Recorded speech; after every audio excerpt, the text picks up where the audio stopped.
Soccer has gone to the dogs in Paris with surprising results.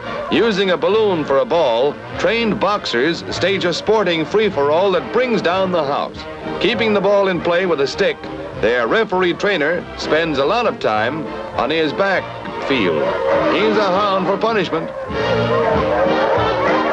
Though chained to his post, the goalie saves the day as the foe puts the bite on him. They're barking up the wrong tree.